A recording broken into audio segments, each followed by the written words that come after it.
Hello दोस्तों, मेरा नाम है मीना।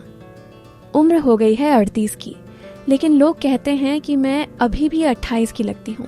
गांव से शहर आई थी शादी के बाद, और यहाँ की हवा पानी ने मुझे और निखार दिया। मेरी कमर अभी भी 26 इंच की है, और जब साड़ी पहनकर चलती हूँ तो लोग ठिठक जाते हैं। पल्लू कभी कभी खुद ही सरक जाता है और मैं बस मुस्कुरा देती हूँ। लेकिन आज जो कहानी मैं सुनाने वाली हूँ वो मेरी जिंदगी का वो हिस्सा है जो मैंने कभी किसी को नहीं बताया।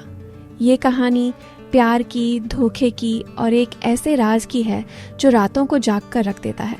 सुनो ध्यान से, क्योंकि अंत में वो झटका आएगा जो तुम्हें हिला देगा। सब कुछ शुरू हुआ था 3 साल पहले। मेरे पति राजेश एक अच्छे इंसान थे। वो एक छोटी सी कंपनी में मैनेजर थे और हमारा जीवन खुशहाल था। हमारे 2 बच्चे थे, बेटा 10 साल का और बेटी 8 की। लेकिन एक दिन अचानक राजेश का एक्सीडेंट हो गया। गाड़ी पलट गई और वो चल बसे। डॉक्टरों ने कहा कि ब्रेक फेल हो गया था। मैं विधवा हो गई, घर में अकेली, बच्चों की जिम्मेदारी और ऊपर से ससुराल वाले। मेरी सास बहुत सख्त थीं, लेकिन मेरे जेठ अजय हमेशा मेरी मदद करते थे। अजय की उम्र 35 की थी, शादीशुदा, लेकिन उनकी पत्नी विदेश में जॉब करती थी। वो घर पर अकेले रहते थे और अक्सर हमारे घर आते जाते रहते थे। शुरू शुरू में सब नॉर्मल था। मैं बच्चों को संभालती, घर चलाती। अजय भैया आते, बच्चों को घुमाते, मुझे पैसे देते, कहते भाभी चिंता मत करो, मैं हूं ना।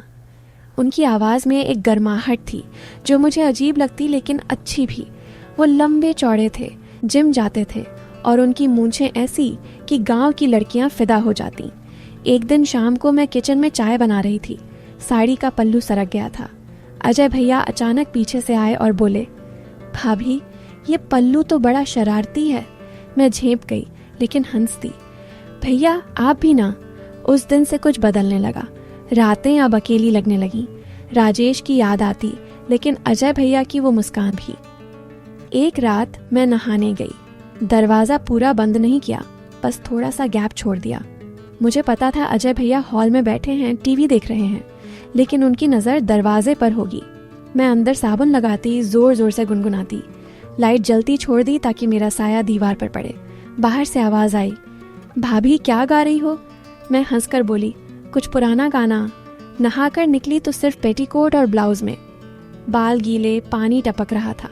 अजय भैया सोफे पर लेटे थे। मैंने उनकी शर्ट उठाई जो पड़ी थी और पहन ली। बटन नहीं बंद किए, बस नीचे से 2। शर्ट मेरी जांघों तक नहीं पहुंच रही थी। मैं किचन में गई चाय बनाने। अजय भैया पीछे पीछे आए। मैं झुकी गैस जलाने, शर्ट ऊपर खिसक गई। वो पास आए, कमर पर हाथ रखा। भाभी तुम जानती हो ना ये क्या कर रही हो? मेरी सांस तेज हो गई। मैंने हल्का धक्का दिया। हटो भैया, चाय पी लो। उस रात से चीजें बदल गईं। अजय भैया रात को ज्यादा देर रुकने लगे। मैं दरवाज़ा खुला छोड़ देती। वो अंदर आ जाते, मेरे बगल में लेट जाते, कुछ नहीं बोलते, बस हाथ मेरे हाथ पर रख देते। मैं चुप रहती। हम दोनों जानते थे कि अगर एक शब्द बोला तो सब बदल जाएगा। फिर एक रात लाइट बंद थी, सिर्फ चांद की रोशनी। अजय भैया आए, मेरे कंधे पर हाथ रखा, धीरे धीरे गर्दन पर, फिर गाल पर। मैंने कुछ नहीं कहा। उन्होंने कान में फुसफुसाया, भाभी मैं तुम्हें कभी भाभी नहीं मानता, मुझे तुम्हारा प्यार चाहिए पूरा। मेरी आंखें बंद हो गईं। उनका हाथ मेरी कमर पर कस गया।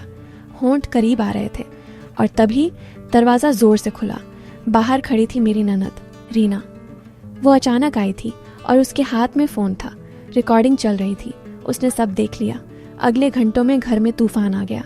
सास आई, रिश्तेदार आए। मुझे उल्टा कहा, विधवा की लालची। अजय भैया चुप रहे। मुझे घर से निकाल दिया। बच्चों को सास ने रख लिया।